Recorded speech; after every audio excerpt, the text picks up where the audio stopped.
920 vote. ചേലക്കരയെ സംബന്ധിച്ച് communist കോട്ടയിൽ നിന്ന് തങ്ങൾക്ക് പിടിക്കാൻ കഴിഞ്ഞു എന്നത് കഴിഞ്ഞ 2.5-3 മാസമായി താൻ സംസാരിച്ചു കൊണ്ടിരിക്കുന്ന പിണറായി സത്തിനെതിരെയുള്ള വോട്ടാണെന്ന് PV അൻവർ MLA. ഈ ഗവൺമെന്റിന്റെ പല ചെയ്തികളും ബഹുജന സമക്ഷത്തിലേക്ക് കൊണ്ടുവരാൻ കഴിഞ്ഞ 2.5 മാസത്തിനിടയ്ക്ക് തനിക്ക് സാധിച്ചെന്നും അൻവർ ചൂണ്ടിക്കാട്ടി.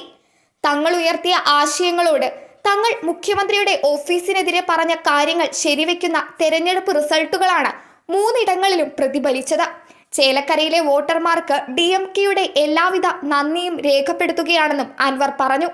കേരളത്തിലെ രാഷ്ട്രീയം ഇപ്പോൾ പരിശോധിച്ചാൽ 140 മണ്ഡലങ്ങളിൽ ഒറ്റയ്ക്കൊറ്റയ്ക്ക് മത്സരിച്ചാൽ 3920 വോട്ട് പിടിക്കാൻ പ്രാപ്തിയുള്ള എത്ര പാർട്ടികളുണ്ടെന്ന് ഇപ്പോൾ വിമർശിക്കുന്നവർ ആലോചിക്കേണ്ടതുണ്ടെന്നും അൻവർ പറഞ്ഞു.